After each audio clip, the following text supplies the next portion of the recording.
Halo pemirsa, saya Nur Fitri Adinda. Saat ini Anda sedang menyaksikan program Kominfo Newsroom edisi spesial PON 20 Papua.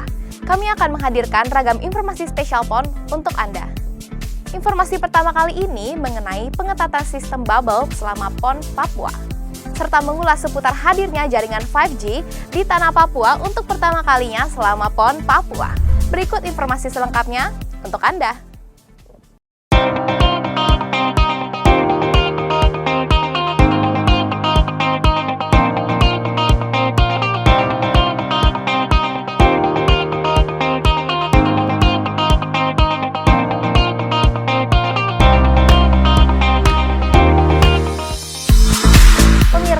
Penerapan protokol kesehatan PON Papua melalui sistem bubble secara ketat terus diawasi guna mencegah penyebaran virus. Salah satunya dengan menerapkan sanksi tegas bagi yang melanggar.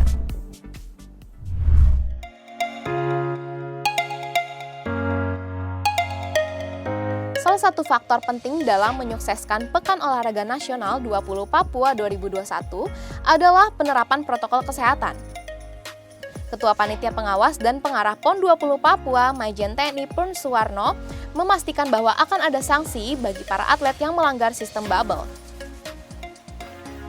Selama rangkaian Pekan Olahraga Nasional berlangsung, atlet hanya diperkenankan bergerak dari penginapan ke tempat pertandingan dan sebaliknya. Selain itu, jika terdapat atlet atau ofisial mengeluh gejala, akan dilakukan pengawasan intensif dan dilakukan pemeriksaan. Selama diakomodasi, mereka apabila ada indikasi suhu naik, badan tidak enak dan lain sebagainya, baru akan dilakukan tes antigen. Apabila tes antigen ini mengharuskan untuk proses menuju PCR maka berlanjut. Apabila ternyata nanti PCR-nya menunjukkan positif, yang bersangkutan harus diisolasi dan dilakukan tracing kepada lingkungannya. Isolasi sudah disiapkan oleh Bidang Kesehatan BP PON yang sekaligus Dinas Kesehatan Provinsi dan jajarannya untuk menyiapkan hal tersebut. Semoga penerapan sistem bubble ini bisa berjalan lancar ya, sehingga PON Papua bisa jadi contoh gelaran pesta olahraga yang sukses dan aman di masa pandemi. Pemirsa, pusat pelatihan atlet perlu dibangun sebagai upaya pengembangan olahraga nasional, salah satunya atletik. Persatuan Atletik Seluruh Indonesia atau PASI berencana membangun pusat pelatihan atletik khusus atlet-atlet yang berasal dari Indonesia Timur.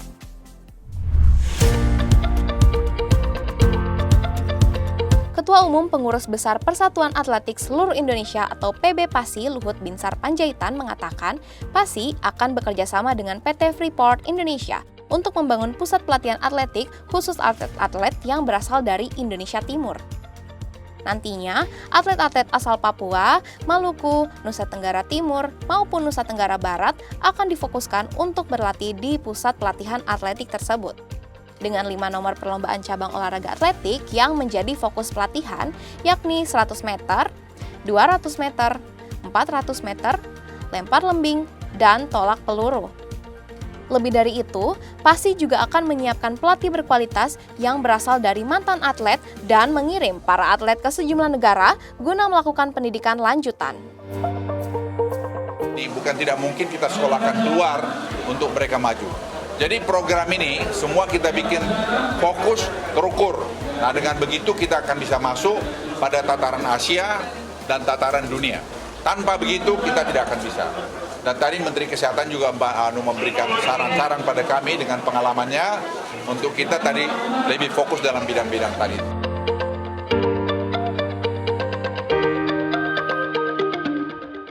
Wah, keren ya! Dengan difasilitasi pusat pelatihan itu, harapannya atlet-atlet hebat yang muncul dari Indonesia Timur akan bersiap membanggakan Indonesia. Kabar baik pemirsa, belum lama jaringan 5G diluncurkan resmi di Indonesia, kini luasan cakupan sudah sampai ujung timur Indonesia yaitu Papua, bertepatan dengan digelarnya PON Papua 2021. PON 20 menjadi waktu yang tepat untuk memperkenalkan pengalaman konektivitas 5G kepada masyarakat di Indonesia Timur, khususnya Papua. Telkomsel menjadi operator seluler pertama yang membawa 5G bisa diakses dari bumi cendrawasih. Selama PON berlangsung, masyarakat serta pengunjung dapat menikmati pengalaman digital dengan jaringan 5G melalui gelaran showcase Telkomsel 5G Experience Center di kawasan Stadion Lukas NMB, Papua. Sejumlah contoh pemanfaatan teknologi 5G disajikan, diantaranya 5G Virtual Reality atau VR Live untuk menyaksikan kegiatan di dalam stadion secara langsung.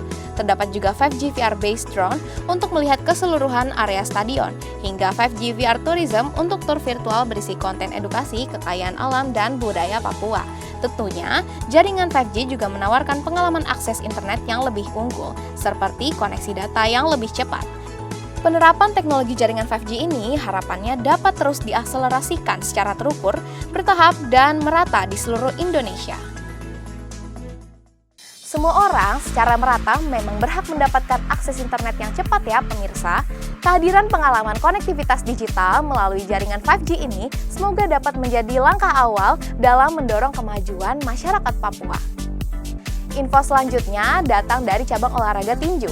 PON 20 Papua 2021 dinilai menjadi wadah dan kesempatan bagus bagi para petinju nasional untuk berbenah dan menimba pengalaman untuk memajukan tinju nasional.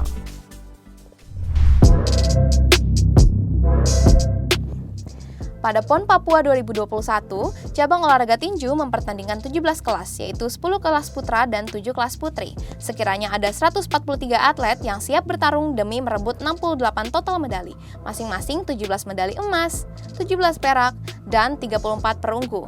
Adanya gelaran ajang terbesar ini, PON 20 Papua 2021 diharapkan bisa menjadi momentum pas untuk kebangkitan tinju nasional dimulai dari negeri matahari terbit Papua. Hal ini disampaikan Ketua Umum Pengurus Pusat Persatuan Tinju Amatir Indonesia atau PP Pertina, Mayor Jenderal TNI Purnawirawan Komarudin Simanjuntak Selasa 5 Oktober 2021.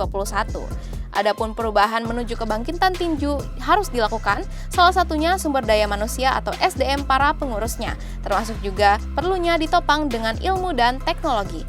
Kebangkitan tinju dasarnya tidak hanya pada prestasi saja, namun perlu juga pembenahan dari dalam melalui organisasi, sarana dan prasarana, latihan, dan pembinaan usia dini. Terus bangkit tinju Indonesia, torang bisa. Maju terus, bangkitkan tinju Indonesia dengan pembenahan. Semoga PON Papua menjadi momentum terbaik untuk bangkit dengan prestasi yang menyala. Selain membangkitkan semangat olahraga, perhelatan nasional PON Papua ternyata juga berdampak positif bagi perputaran ekonomi masyarakat dan sektor industri lokal melalui produk kreatif dari ratusan UMKM.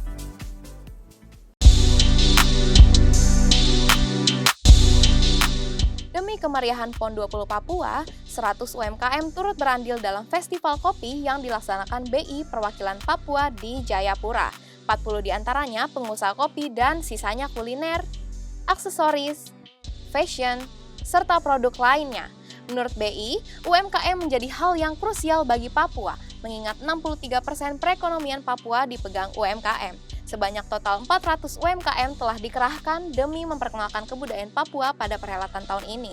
Siasat lain juga telah dilakukan sejak tahun 2020 melalui kerjasama dengan perbankan dan penyelenggara jasa sistem pembayaran, dengan melahirkan peningkatan jumlah merchant dari 31.000 menjadi 75.000 saat ini yang sebagian besar berada di keempat klaster PON 20 Papua.